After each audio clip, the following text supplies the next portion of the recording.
ठीक है, तो क्लास 11 फिजिक्स में आप लोग ये चैप्टर देख रहे हैं एसएचएम ऑसिलेशन में। बहुत बड़ा चैप्टर है। हम लोग लेक्चर वाइज कर रहे थे तो बहुत आगे तक पहुंचे, बट उसके बाद भी तोड़ तोड़ के भी छोटा छोटा टॉपिक भी बीच में से निकाल रहे, तो बहुत सारा टॉपिक निकलते हुए आ रहा है। तो इसको अगर वेव मोशन में ही कंसीडर करें तो वेव मोशन में पहले आपको 9th क्लास वाला वेव मोशन पढ़ाया गया, उसके बाद फिर आया आपका वेव में ट्रैवलिंग वेव, उसके बाद फिर आप लोग देखें स्टैंडिंग वेव। फिर स्टैंडिंग वेव 3 तरीके से, ओपन पाइप, क्लोज पाइप, फिर string fixed at both and.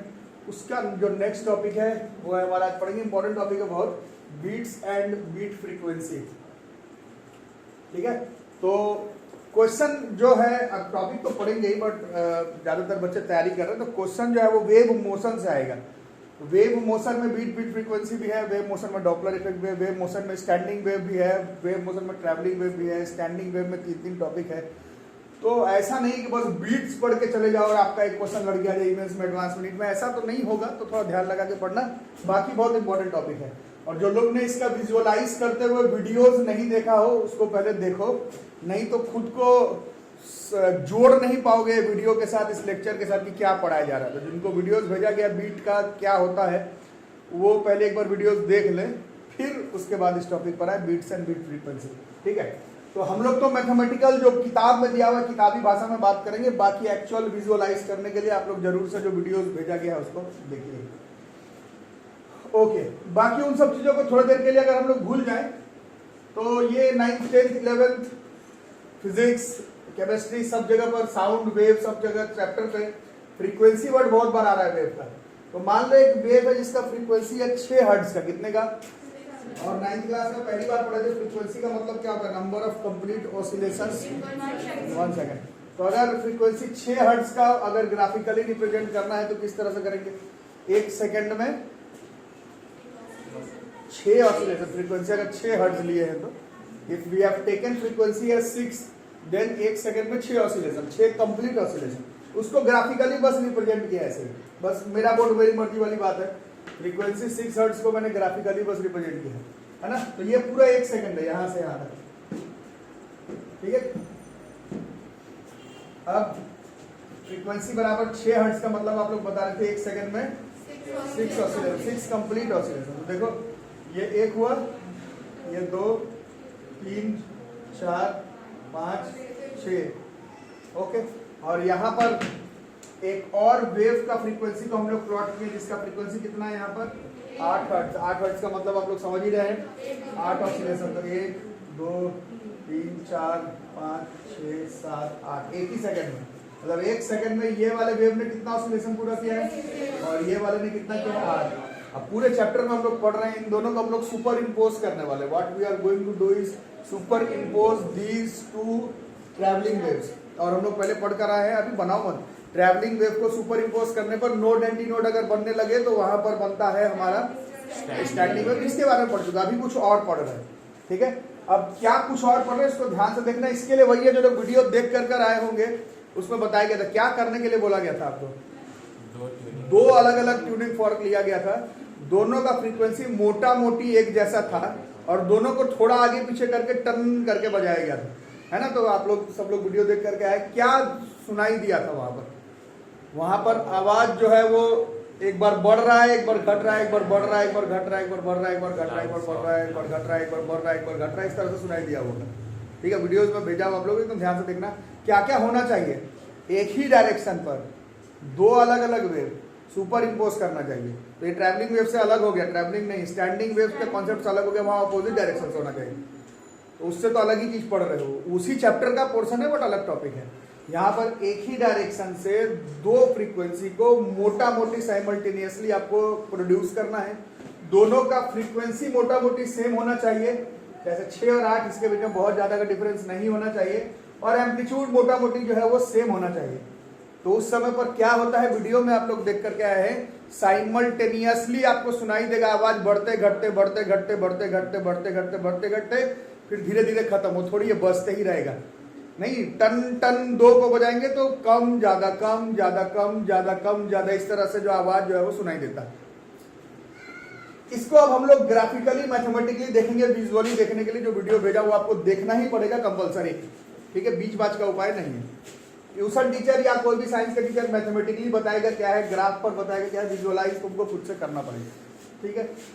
बाकी यहाँ पर फ्रीक्वेंसी का वैल्यू 6 हर्ट्ज था। 6 हर्ट्ज का मतलब हम लोग समझ रहे थे, 6 हर्ट्ज का मतलब था 1 सेकंड में 6 कंप्लीट ऑसिलेशंस, 1 सेकंड में 6 कंप्लीट ऑसिलेशंस। अभी बढ़ाना बंद करके समझेंगे, है ना। तो ये पूरा 1 सेकंड है, इसको इसको 4 हिस्से में टाइम को डिवाइड कर दिए, तो ये T/4 हुआ, मतलब 1/4 सेकंड में कितना ऑसिलेशन प्रोड्यूस होगा? 3/2 ऑसिलेशन, मतलब 6/4।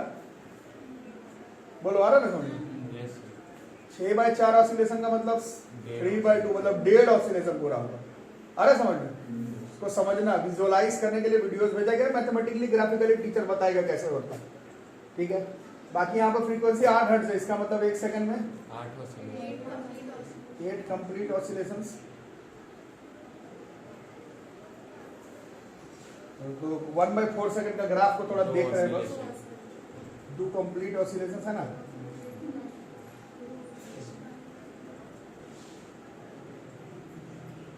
तो देखो यहाँ पर, देखो कितना ऑसिलेशन बता रहे थे यहाँ पर 3/2 का मतलब 1.5 हुआ, मतलब 1 पूरा और 1 आधा। और इसमें क्या बता रहे थे? 2 ऑसिलेशन, 1 पूरा और ये 2 पूरा।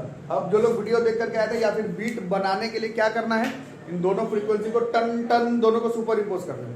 सुपर इम्पोज में सुपर पोजिशन ऑफ वेव का प्रिंसिपल काम करता है, जो कि हम लोग लगातार पढ़ रहे हैं। क्रेस्ट में क्रेस्ट जुड़ता है, ट्रफ में ट्रफ जुड़ता है तो बढ़ता है, क्रेस्ट में ट्रफ घट जाता है, ट्रफ में क्रेस्ट घट जाता है। ये तो 9th-10th में पढ़े थे, अभी 11th क्लास में सीखे। 2 वेव है तो उसको हम लोग सुपर पोजिशन प्रिंसिपल से जोड़ सकते हैं, ठीक है। तो यहाँ पर अब वेव को जोड़ करके समझाना थोड़ा मुश्किल है, इसीलिए हम लोग थोड़ा कॉन्सेप्ट लगाएंगे। 3/2 ऑसिलेशन का मतलब अभी आप ही लोग बताए, 3/2 ऑसिलेशन का मतलब कितना बताया था? 1.5 ऑसिलेशन। 1.5 ऑसिलेशन का मतलब क्या हुआ? 1.5 ऑसिलेशन, 1 ऑसिलेशन पूरा हो गया। 1 ऑसिलेशन पूरा होने का मतलब 1 कंप्रेशन 1 रेयर फ्रैक्शन, ये पूरा हो गया। फिर अभी आधा है, मतलब क्या हुआ? 1 कंप्रेशन पूरा हो गया। मतलब देखो सब लोग बताओ, बैठे नहीं बैठे तो समझ में नहीं आएगा। 1.5 ऑसिलेशन का मतलब 1 ऑसिलेशन पूरा हो गया। 1 ऑसिलेशन पूरा का मतलब 1 कंप्रेशन 1 रेयर फ्रैक्शन, ये तो 1 ऑसिलेशन में 1.5 है, मतलब 1 और कंप्रेशन पूरा हो गया। मतलब अब कौन आ रहा है? अब रेयर फ्रैक्शन आने को है, क्रेस्ट ट्रफ भी बोल सकते हैं, ठीक है। और यहाँ पर 2 oscillation, compression rarefaction, compression अब आने को है ना। ये आने वाला है, मतलब यही हो रहा है टू बी फेयर। ये सब तो कंप्लीट हो गया, ये हो रहा है और इधर कंप्रेशन हो रहा है। और ये हम लोग 9th-11th का अगर कोई कॉन्सेप्ट क्लियर नहीं है तो भी समझ सकते हो। एक का रेयर फ्रैक्शन और एक का कंप्रेशन अगर आपस में सुपर इम्पोज कर जाए तो एम्पलीट्यूड बढ़ेगा या घट जाएगा?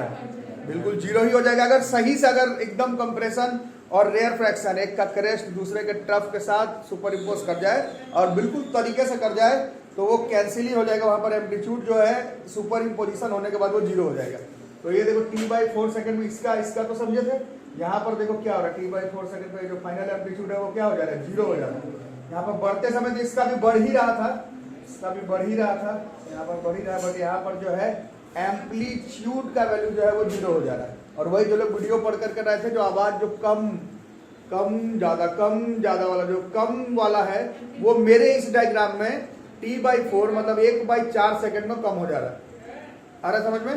अब इसी को अगर और छोड़ो T/2 सेकंड्स में, तुम्हारी बारी आ गई। अब आधा सेकंड में कुछ छोड़ के बताओ, ये वाला आधा सेकंड, हाफ सेकंड से बताओ। आधा सेकंड में कितना होगा? आधा सेकंड में 3 ऑसिलेशन। 3 ऑसिलेशन पूरा हो गया। 3 ऑसिलेशन पूरा होने का मतलब क्या हो गया? Compression rarefaction, compression rarefaction, compression rarefaction, compression आने वाला है ना। और यहाँ पर कितना था?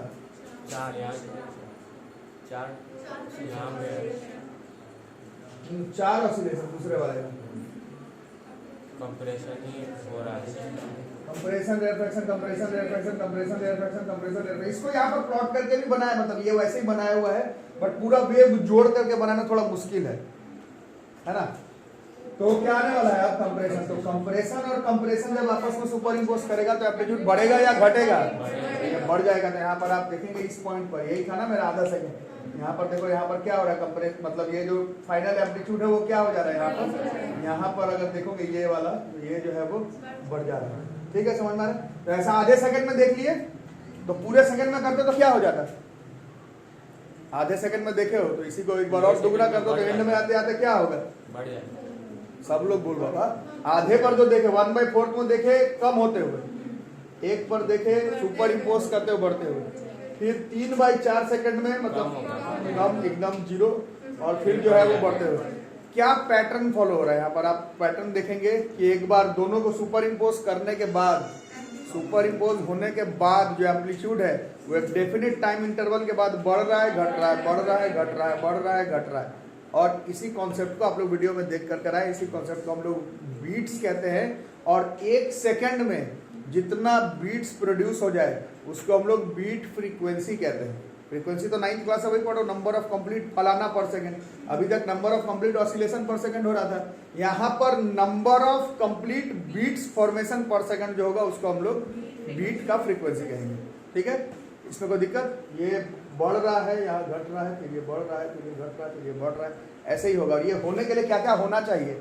एक ही डायरेक्शन में दो वेव प्रोड्यूस होना चाहिए और उन दोनों वेव का फ्रीक्वेंसी मोटा मोटी सेम होना चाहिए। अब यहाँ 6 यहाँ 700 रख करके करोगे तो ये पैटर्न नहीं शो होगा, और यहाँ 6 और यहाँ 6 ही रख के करोगे तो भी नहीं शो होगा।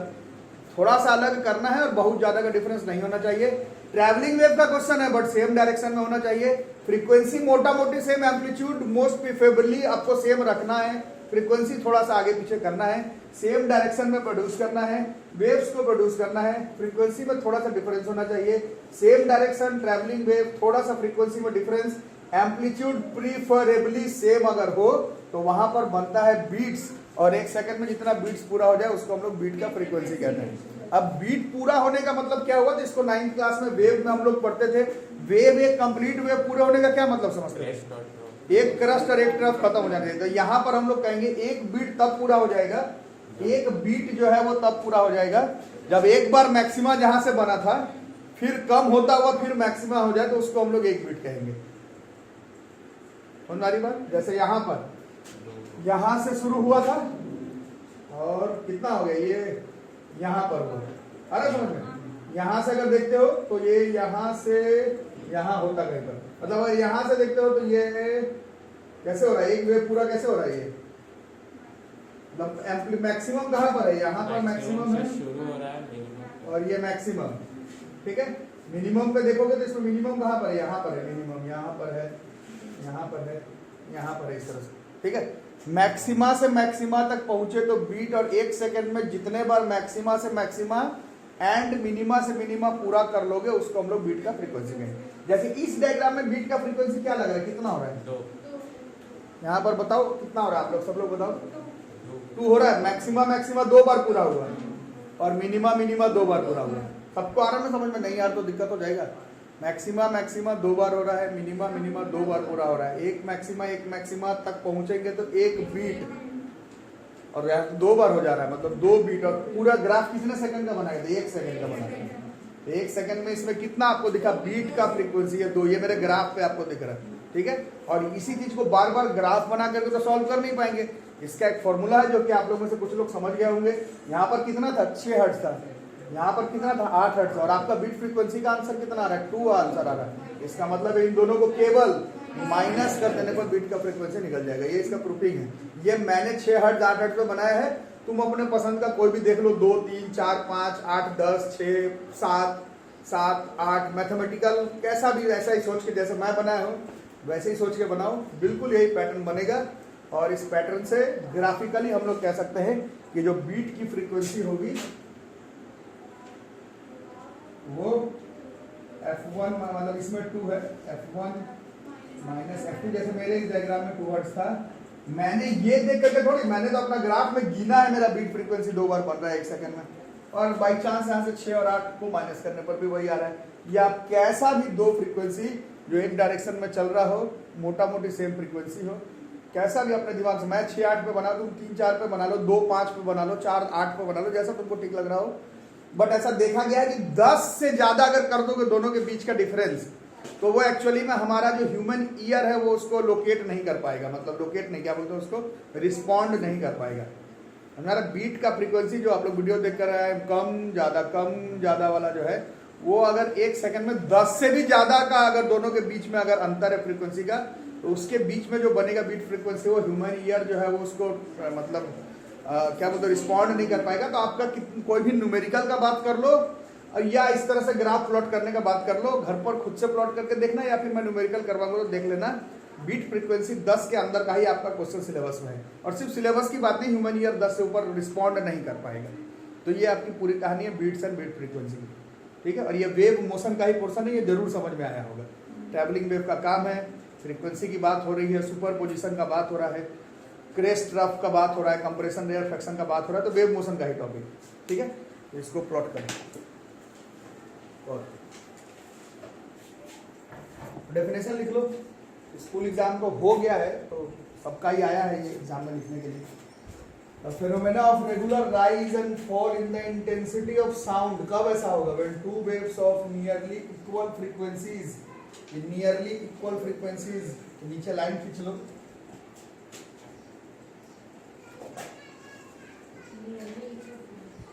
Travelling along the same line के नीचे लाइन खींचो। देखो ट्रैवलिंग वेव जरूरी है इसमें भी, बट सेम डायरेक्शन की तरफ होना चाहिए। And in the same direction क्या कर गया? Superimpose upon each other is called beats. Standing wave में यही डेफिनेशन था, वहां पर बस यही कि दोनों अपोजिट डायरेक्शन में सुपर इम्पोज होता था, क्रेस्ट रफ रेगुलर बनता था। इधर क्रेस्ट रफ रेगुलर नहीं बना, यहाँ पर बीट्स रेगुलर बनेगा, एक डायरेक्शन से चलते हो तो। उसमें फ्रीक्वेंसी सेम है, फ्रीक्वेंसी सेम होता था, एम्पलीट्यूड सेम था, है ना। फ्रीक्वेंसी तो मतलब v सेम था, वेव का वेलोसिटी सेम होना चाहिए टकरा के। प्रूफिंग इसीलिए फिजिक्स में प्रूफिंग इंपॉर्टेंट हो जाता है। v सेम था, वेलोसिटी ऑफ साउंड मतलब वेलोसिटी ऑफ वेव जो ट्रैवलिंग वेव में जब मिला करके स्टैंडिंग वेव बना दे तो v सेम होना चाहिए था, है ना। खैर यहाँ पर और क्या है, और कॉन्सेप्ट भी अलग है, आप लोग देख रहे हैं, वो एक अलग कॉन्सेप्ट है, एकदम अलग चीज। वो स्ट्रिंग में किस तरह से बनाया जाता है वो आपको बताएंगे, ये एकदम अलग चीज आप पढ़ो, वेव मोशन में ही है। One rise and one fall, एक मैक्सिमा एक मिनिमा मिला करके क्या बनेगा? One beat. और ऐसा जितने बीट्स पर सेकंड होंगे उसको हम लोग कहेंगे बीट फ्रीक्वेंसी। और बीट फ्रीक्वेंसी जो है वो f1 माइनस f2 से पता चल जाता है, कैलकुलेशन नहीं करने की बात होगी, तो बीट फ्रीक्वेंसी जो है वो f1 माइनस f2 से होगा, ठीक है। इसको लिख लो। मैथमेटिकल डेरिवेशन देख लो, बीट फ्रीक्वेंसी का मैथमेटिकल डेरिवेशन का बात ही हो रहा है, तो मैथमेटिकल डेरिवेशन कर लेते हैं। तो क्या क्या होना चाहिए था, पिछले 1 घंटे से पढ़ रहे हैं, दो wave, amplitude same, slightly different frequency f1 and f2। और जो दोनों वेव हो कैसा वेव था? Same direction. वो कैसा? ट्रैवलिंग वेव का इक्वेशन अभी पढ़े कुछ दिन पहले, क्या था? r sin 2 pi by lambda dt plus minus x। लेकिन तुम सुन कहाँ रहे हो बीट फ्रीक्वेंसी को? कहाँ से, तुम कहाँ पर हो बीट फ्रीक्वेंसी सुनने के लिए? तुम डिस्टेंस के साथ ट्रेवल कर रहे हो क्या? तुम कहाँ पर हो? कहाँ पर हो? ये जो पूरा प्रूफिंग अभी किया हो, तुमको कहाँ से सुनाई देता? वीडियो देख कर कर रहे हो, वो तो वेव्स तो आगे बढ़ रहा है और कम ज्यादा कम ज्यादा कम ज्यादा हो रहा है। तुम कहाँ से सुन रहे हो? तुम भी चल रहे हो क्या वेव के साथ? तुम तो शुरुआत में ही हो, तुम तो जहां से हो वहीं पर हो, मतलब x बराबर 0 पर हो। ये वेव तो ठीक है, इसमें कई बार मेरे से बच्चे पूछते हैं कि सर आपने ये इक्वेशन क्यों लिखा? आपने अभी बताया ट्रैवलिंग वेव है, ट्रैवलिंग वेव का इक्वेशन लिखना तो है, और travelling wave is the function of, जो क्लास किया हुआ x और t दोनों का फंक्शन होता है, बट x पर तो वेव ट्रैवल कर रहा है, तुम सुन कहाँ रहे हो? फिजिक्स इज अबाउट एप्लीकेशन, तुम सुन तो जगह अपने जगह से हो, तो तुम इक्वेशन में तो x है ट्रैवलिंग वेव के, बट जब इसको यहाँ पर इन्वॉल्व कर रहे हो तो इस x का वैल्यू जो है वो 0 हो जाने का है। ये एक बार 0 ही हो गया तो ये r साइन मतलब a sine 2 pi by lambda vt ही हो जाएगा, और ये 2 पाई बाई लैम्डा v ही तो ओमेगा होता है, तो ये घुमा फिरा के r साइन ओमेगा t ही हो जाएगा। ये प्रूफिंग के समय मैंने पहले भी बताया था।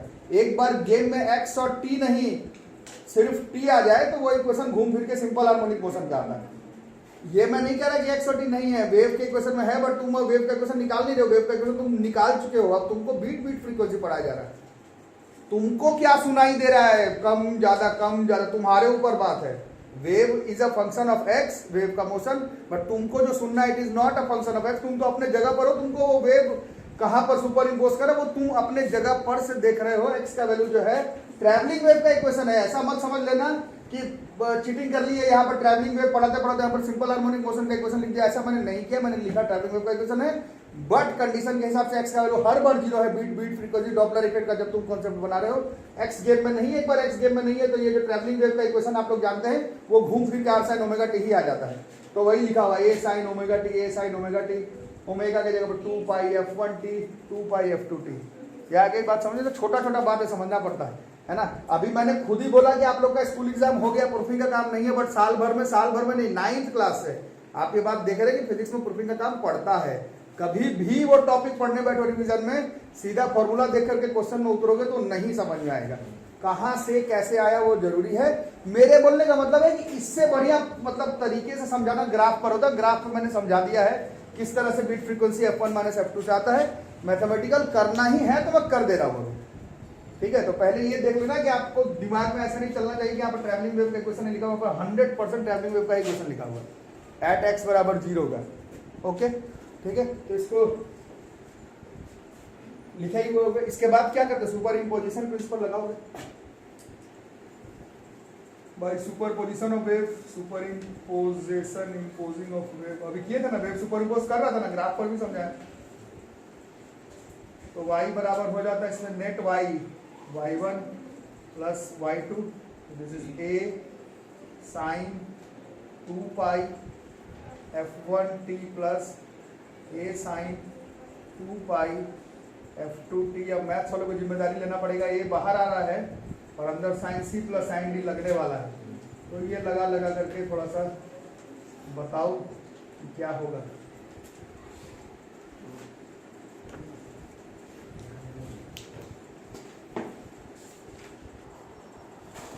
ठीक है, तो दोनों को सुपर इम्पोज कर दिए, sine C plus sine D लगा दिए। तो जो लोग रेगुलर क्लास नहीं कर रहे हैं उनको समझ में नहीं आएगा। जो लोग रेगुलर क्लास कर रहे हैं आप लोगों को बताया था ट्रैवलिंग वेव को सुपर इम्पोज ये पहली बार नहीं करे, चौथी बार कर रहे हैं। और ये भी मत समझ लेना कि ये सब एक्स्ट्रा स्कूल एग्जाम के बाद बता जाए तो ये जेईई मेंस एडवांस इंटर, ये आपके सिंपल किताब मतलब मेन टॉपिक है बुक का, और ऐसे ही आता है सुपर इम्पोजिशन करके। और सुपर इम्पोजिशन में आपको 3 बार ऑलरेडी ट्रैवलिंग वेव का सुपर इम्पोजिशन करवा दिया गया, ये चौथी बार सुपर इम्पोजिशन करवाना है। और फिर इसका आंसर हम लोग अपने हिसाब से मैनिपुलेट करेंगे। जब स्ट्रिंग का चाहिए था तो both at fix that both and तो थोड़ा सा मैनिपुलेट कर लिए थे। ऑर्गन पाइप का क्लोज पाइप में अलग और ओपन पाइप का अलग अपने हिसाब से मैनिपुलेट किए थे कि साइड में नोड बनेगा, साइड में एंटी नोड बनेगा। प्रूफिंग मैनिपुलेशन करके होता है, इसमें भी कुछ कुछ करेंगे। बट फिलहाल ये आंसर है y1 प्लस y2, तो इस फॉर्म में आ गया। ठीक है, अच्छा अभी कुंवर भी बता रहा था और आप लोग भी देख रहे थे लगातार कि आखिर जो बीट बना वहां पर कौन सा वेव बना था। वहां पर जो मैं लाल पेन से बनाया था वो भी एक वेव ही बना ना, जो अभी थोड़ी देर पहले ग्राफिकल में समझाया। ऐसे सोचो वेव को सुपर इम्पोज करो तो वेव ही बनेगा ना। क्रेस्ट ट्रफ जब आपस में सुपर इम्पोज किया तो तुम बोलेगी कम हो गया, और क्रेस्ट में हो तो बढ़ गया। क्या बढ़ रहा है, सब वेव ही ना बन रहा है। वो आपको ग्राफ पे दिखाया गया, कंसेप्चुअली सोच सकते हो, मैथमेटिकली भी सोच सकते हो। ये a sin omega T, a sin omega T, answer अभी भी देखो किस फॉर्म में आया। a ये पूरा a हो जाएगा, a sin ये पूरा ओमेगा है, this is again a sin omega T के फॉर्म में आ रहा है। a sin omega T, a sin omega T, a sin omega T हम लोग स्टार्टिंग से पढ़ रहे हैं। किसका इक्वेशन है? सिंपल हार्मोनिक मोशन का है। तो ये जो कम ज्यादा कम ज्यादा कम ज्यादा हो रहा है वो सिंपल हार्मोनिक है। वो डेफिनेट टाइम के बाद अपने आप को लगातार रिपीट करता चला जाएगा। पूरा चैप्टर कनेक्ट हो जा रहा है स्टार्टिंग से लेकर के एंड। अभी फिलहाल वो नहीं करना था, अभी फिलहाल हमें मतलब है कि ये फिर से इसी फॉर्म में आया है। ये अभी भी ये पूरा a, ये पूरे को a डैश मान लेते हैं, एम्पलीट्यूड साइन ओमेगा टी, ये अभी भी इस फॉर्म में है ना। इस पर कुछ लोग पूछते हैं कि आप कॉस को पहले क्यों रख रहे हैं, साइन को बाद में क्यों रख रहे हैं, मैनिपुलेट कर रहे, चीटिंग कर रहे हैं। बट ये कैसे हो रहा है आप देखें, खेल a साइन ओमेगा टी से शुरू किए हो, a साइन ओमेगा टी पर दूसरा वाला भी लिए हो, तो अब जो आया उसको a कॉस ओमेगा टी के फॉर्म में क्यों लिख दोगे, वो तो गड़बड़ हो जाएगा। इस पूरे को a साइन ये ओमेगा है 2 पाई f1 प्लस f2/2, ये एकदम सेट हो जा रहा है। ठीक है, तो ये क्या रिप्रेजेंट किया, दोनों को जोड़ने के बाद जो वेव आया, ये जो y आया ये फिर से रिप्रेजेंट एक वेव इक्वेशन को कर रहा है, represent a wave equation having, इसका एम्पलीट्यूड कितना हो जा रहा है,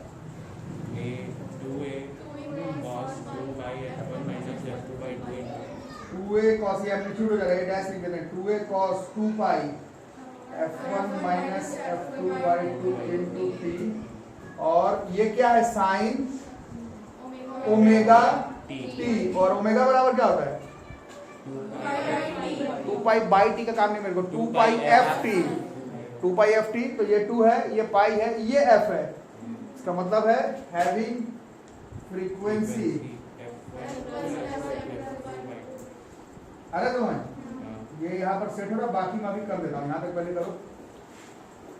अब करना क्या, लिखते लिखते बताओगे क्या क्या ज्यादा कम, अभी ग्राफ पे समझाओ क्या ज्यादा कम होना है, फ्रीक्वेंसी, एम्पलीट्यूड।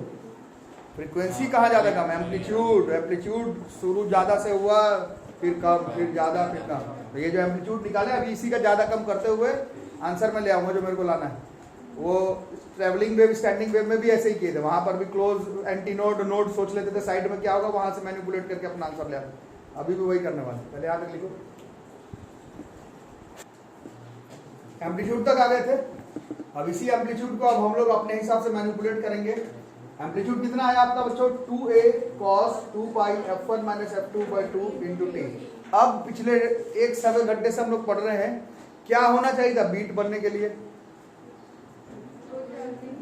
वो सब हो गया, मतलब बीट फॉर्म, अभी डेफिनेशन में भी लिखो, बीट फॉर्म का मतलब क्या क्या हो तब माना जाएगा बीट हुआ, मैक्सिमा से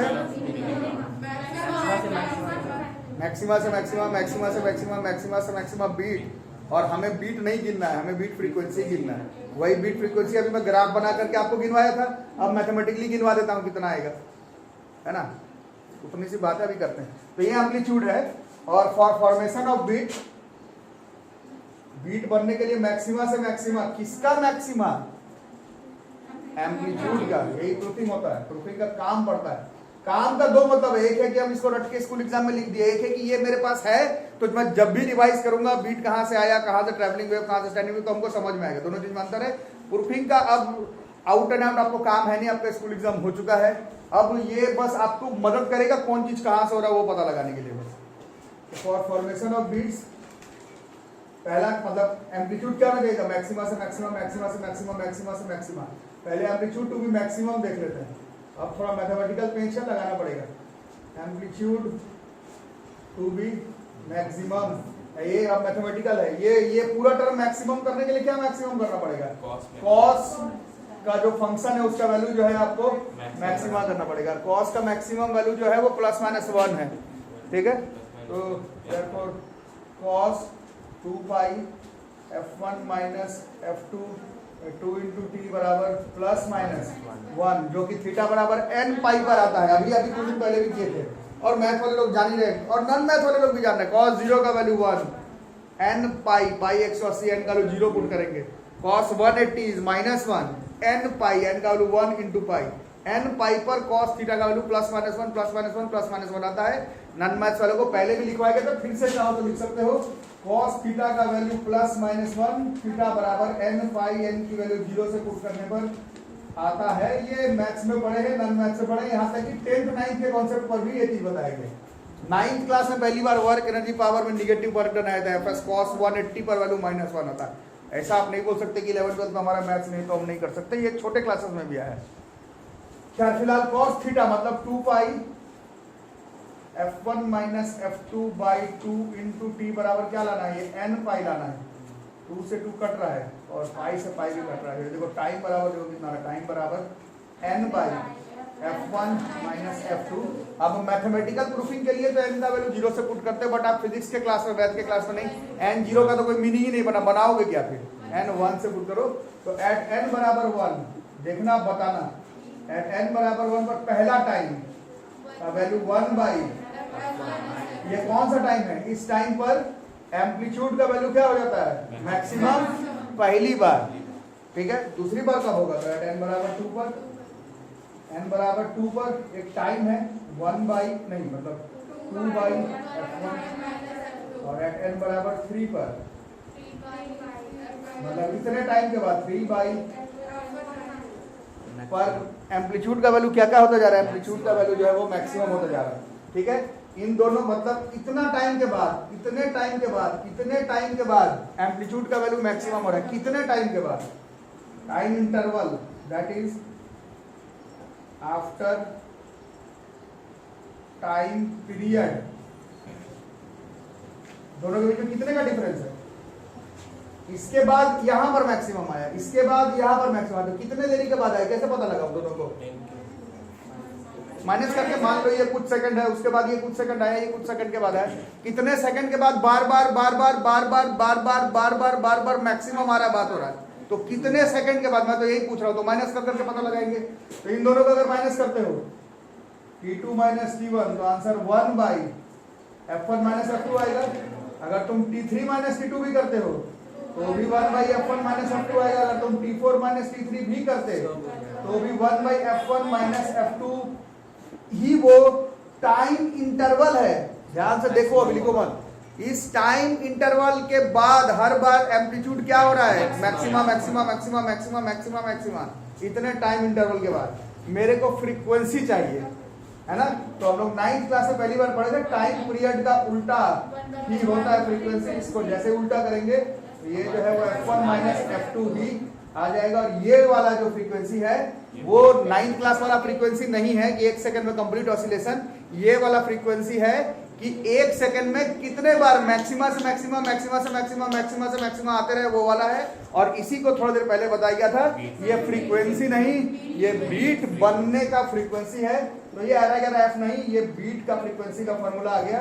beat frequency is F1 minus F2। ये मैथमेटिकली भी हम लोग डिराइव कर सकते हैं कि बीट का फ्रीक्वेंसी F1 माइनस F2 आएगा।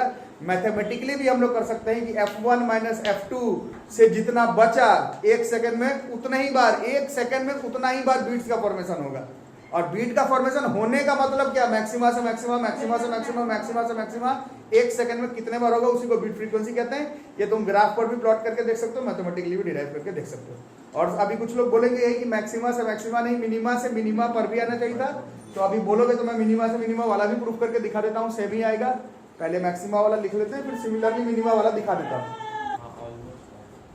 तो सिर्फ एम्पलीट्यूड टू बी मैक्सिमम के जगह एम्पलीट्यूड टू बी मिनिमम पे भी कर ही सकते हो। फिर थोड़ी मैथमेटिकल बातें हैं। cos थीटा का मिनिमम वैल्यू प्लस, मैथ्स के क्लास में होते तो मैक्सिमम 1 को लेते, मिनिमम -1 को लेते। बट अब वेव के क्लास में है, वेव में तो ऊपर वाला भी मैक्सिमम है और जो नीचे के तरफ जो आ रहा है वो भी मैक्सिमम ही है। मिनिमम तो वेव में डिस्ट्रक्टिव इंटरफेरेंस से होता है, और डिस्ट्रक्टिव में क्रेस्ट एक दूसरे को डिस्टर्ब करके, डिस्ट्रक्ट करके जीरो एम्पलीट्यूड लाता है। ये तो वेव में पढ़ाया गया था। अभी बीट में अलग कॉन्सेप्ट है, बीट में अलग तरीके से लाए हो, बट जीरो ही मिनिमम होगा यहाँ पर, -1 मिनिमम नहीं होगा। cos थीटा बराबर 0, ये बताओ मैथ वाले को थीटा बराबर किस पर आता है? cos थीटा बराबर 0, थीटा बराबर 2n प्लस 1। -1 जैसे ही लिखोगे तो n के जगह पर 0 पुट करोगे तो फिर -π/2 पर फंस जाओगे। +1/2 π/2 लिखोगे तो बहुत आसान है, n के जगह पर 0 पुट करोगे तो π/2 से 0 होता रहेगा, है ना। बात करते हैं cos थीटा, इसका वैल्यू 0 लाना है। कैसे होगा? इस पूरे का वैल्यू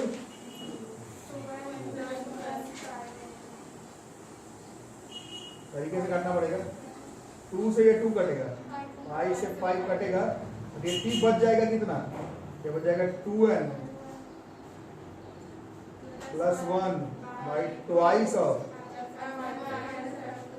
n का जगह पर 1 पुट करो यहाँ पर, बताओ कितना है? ना 2 कैंसिल नहीं होगा, कॉमन में नहीं है। 3 बाई, ये क्या है? ऐसे प्रूफिंग करना बंद करो। ये क्या है? ये वो पहला टाइम है जिसके बाद पहली बार बीट मिनिमम बनेगा। कम ज्यादा में कम कितने बाद बनेगा? तो पहली बार 3/2 F1 माइनस F2 पर बनेगा। दूसरी बार कब बनेगा? यहाँ पर 5/2। थर्ड बार कब बनेगा? 7/2। तो कितने टाइम पीरियड के बाद बार बार कम बन रहा है? अच्छा, इसको टाइम पीरियड कब कह सकते हैं? जब आंसर हर बार सेम आए। एक डेफिनिट टाइम पीरियड किसको कहते हैं? टाइम पीरियड एक डेफिनिट टाइम जिसके बाद फलाना कोई चीज पूरा हो जाए। तो यहाँ पर मेरा मिनिमम से मिनिमम, मिनिमम से मिनिमम, मिनिमम से मिनिमम अगर एक डेफिनिट टाइम के बाद रिपीट हो रहा है तभी उसको टाइम नहीं टाइम पीरियड कह पाएंगे। उसके लिए टाइम वहां सेम आना चाहिए हर बार, जो कि अभी आप माइनस करके देखेंगे आएगा। 5 में से 3 का 2/2 कट जाएगा, 7 में से 5 2/2 कट जाएगा। ये हर बार कितना ही आता चला जाएगा, ये हर बार 1/f1 - f2 1/f1 - f2 1/f1 - f2 1/f1 - f2 1/f1 - f2 1/f1 - f2 के बाद कम कम कम कम कम कम कम कम वाला आवाज प्रोड्यूस होगा बीट में, और 1 सेकंड में ये कम कम कम कम कम कम कम जितने बार हो जाए उसको बीट नहीं, बीट फ्रीक्वेंसी कहते हैं। और उस बीट का फ्रीक्वेंसी निकालने के लिए 9th क्लास में पहली बार पढ़ाया गया था, टाइम पीरियड का रेसिप्रोकल करने पर काम चल जाता है। जैसे टाइम पीरियड का रेसिप्रोकल करेंगे फिर से घूम फिर के f1 - f2 पे पहुंच जाएंगे।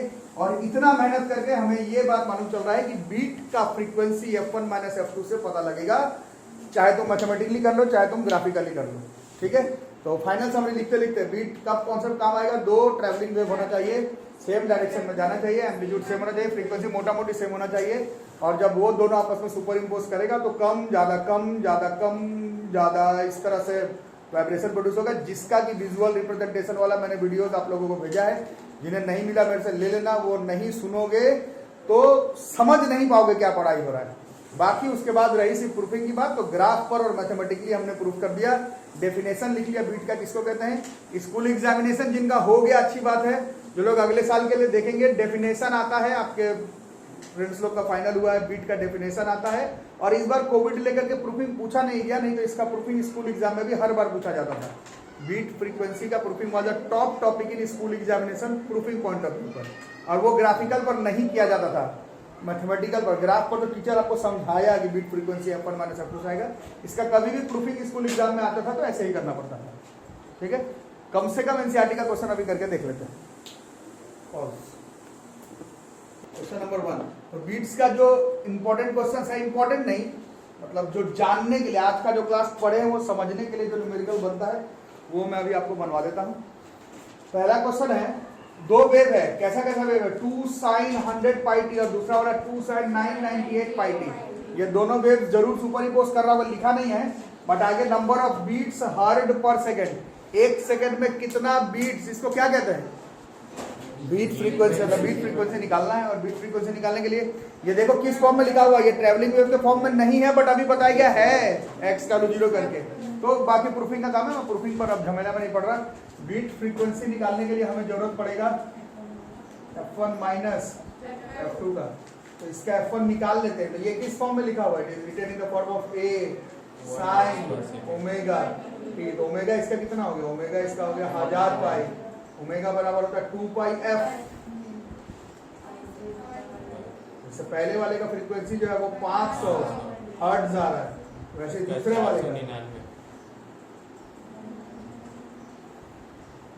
इसके हिसाब से ओमेगा हो गया 998 पाई, ओमेगा बराबर 2 पाई f। दूसरा वाला फ्रीक्वेंसी 499 हर्ट्ज का है, दोनों सुपर इम्पोज हुआ होगा, बीट बना होगा, ये सब तो प्रूफिंग की बात है। आपसे चुपचाप से बीट फ्रीक्वेंसी ही पूछा जा रहा है।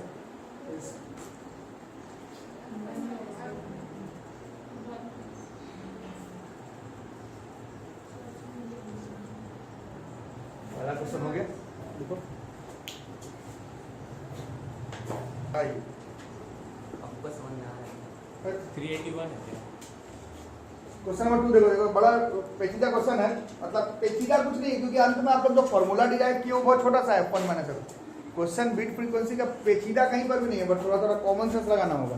क्या रहा है, पहले क्वेश्चन पढ़ो। 2 ट्यूनिंग फोर्क है, टन टन दोनों को साथ में बजाए, और कितना बीट फ्रीक्वेंसी है इसका, 3 बीट्स पर सेकंड, मतलब बीट फ्रीक्वेंसी 3 का बन रहा है।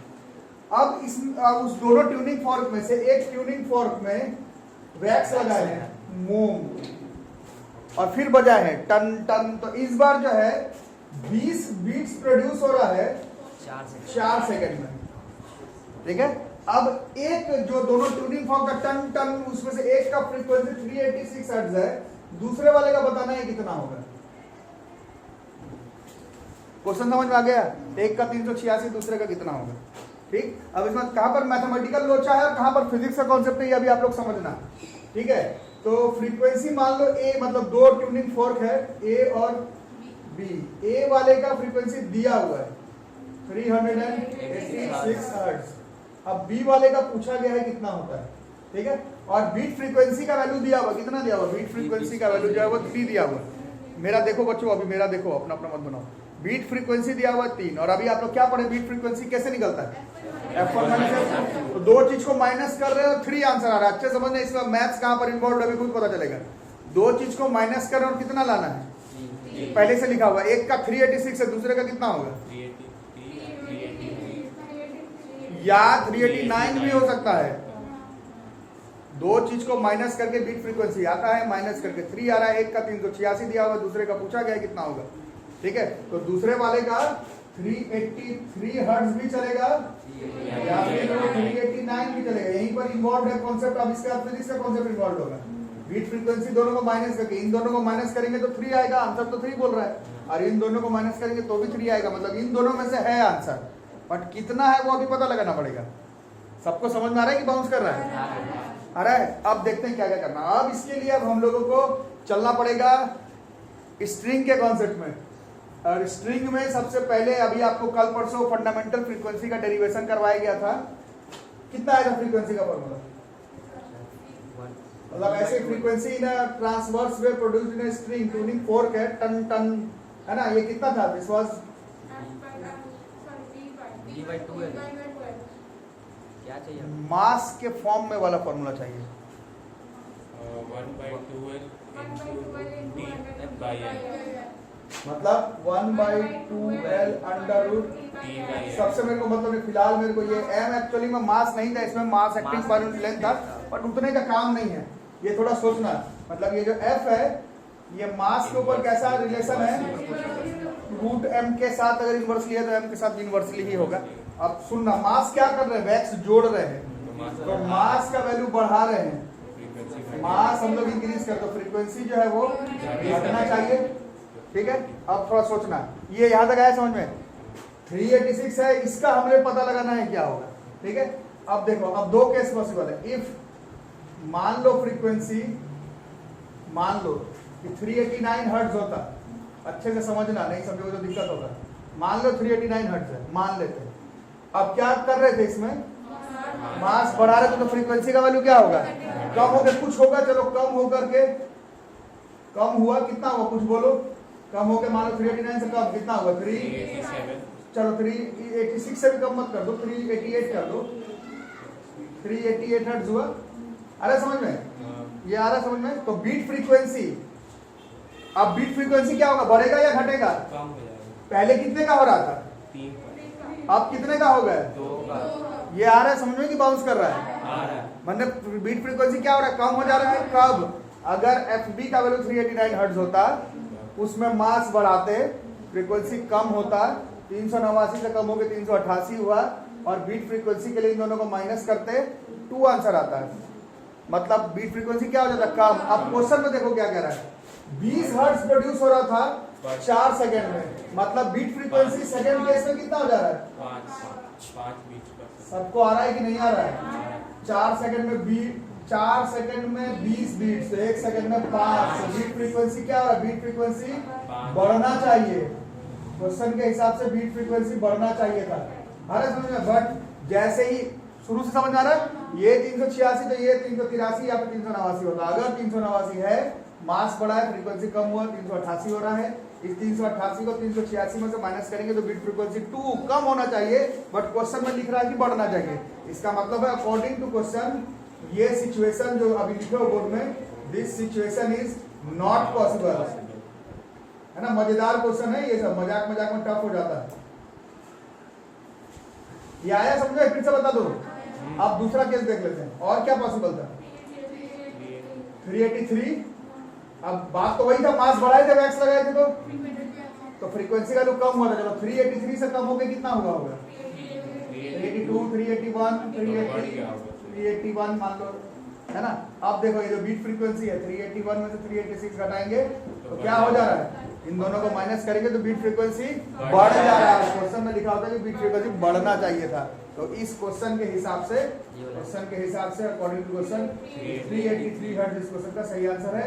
इस डेटा से कोई लेना देना नहीं है, इस डेटा से सिर्फ ये चेक करना था कि बढ़ेगा या फिर घटेगा, बाकी इसका काम नहीं था क्वेश्चन बनाना। कुछ आ गई बात समझ में, कोई दिक्कत इसमें? तो जैसे मास के साथ कॉन्सेप्ट था, वैसे ही अभी आप लोग फॉर्मूला बता रहे तो टेंशन के साथ कैसा कॉन्सेप्ट होता है? वहां पर क्या होगा, अगर टेंशन बढ़ा रहे हो तो बढ़ेगा, फिर ऐसे करके चेक करना पड़ेगा, बढ़ेगा घटेगा, कौन सा केस सही होगा। समझ आ रहा है? जो कि अगले क्वेश्चन में भी आएगा, पहले इसको लिख लो फिर बोला कर लेते हैं। और तो बिल्कुल इससे मिलता जुलता जो एनसीईआरटी का क्वेश्चन है उसको कर लो। ये एनसीईआरटी का है, क्वेश्चन साफ साफ लिखो, आधा अधूरा में थोड़ा ऊपर उठाना पड़ेगा, ये आएगा ही नहीं। बस तो अब ये एनसीईआरटी का क्वेश्चन है, two tuning forks of sitar इस बार वर्ड मेंशन किया हुआ, पिछले वाले में नहीं था तो बच्चे सोच रहे थे कि ये T L T by M का फॉर्मूला क्यों लगा दिए, लगा सकते थे। फॉर्क है, ट्यूनिंग फॉर्क है, उसमें तो तार तो रहता ही है, टन तार का तो जरूरत पड़ेगा। इसमें सितार वर्ड लिख दिया है, when sounded together produces a sound of धा, सारे गामा पाधा निशा वाला जो धा होता है, लिखा एनसीईआरटी में क्वेश्चन है, धा वर्ड मेंशन किया है। और धा बनाने के लिए कितना बीट प्रोड्यूस कर रहा है पर सेकंड? 5 है, ऐसा क्वेश्चन में लिखा हुआ है। ठीक है, अब पिछले क्वेश्चन में क्या किए थे, एक में वैक्स जोड़ के उसका मास बढ़ाए थे, इस बार क्या बोला, on loading one of them with an increase tension, एक में टेंशन इंक्रीज कर दो, टेंशन इंक्रीज कर दो, तो क्या बोल रहा है, कितना बीट प्रोड्यूस हो रहा है? 12 beats are produced in 4 seconds है, 12 beats are produced in 4 seconds. आ रहा है समझ में? कम हो जा रहा है एक्चुअली में इस बार। Find its frequency if that of the other is 427 hertz, पहले वाले का 427 है तो दूसरे वाले का बताओ कितना होगा। ठीक है, पिछले क्वेश्चन जैसा ही है, पहले वाले का कितना है 427 और बीट फ्रीक्वेंसी कितना दिया हुआ 5, तो दूसरे वाले का क्या हो सकता है, या तो 5 ज्यादा या तो 432।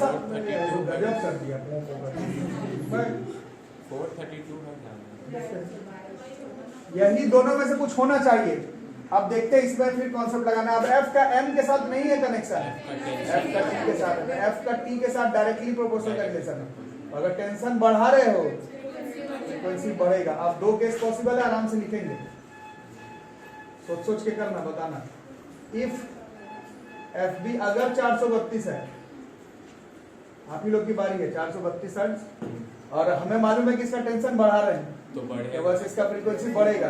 बढ़ने के बाद मान लो ये कुछ हुआ, कुछ बोलो, मान लो 435, ऐसे ही कुछ भी बढ़ना है।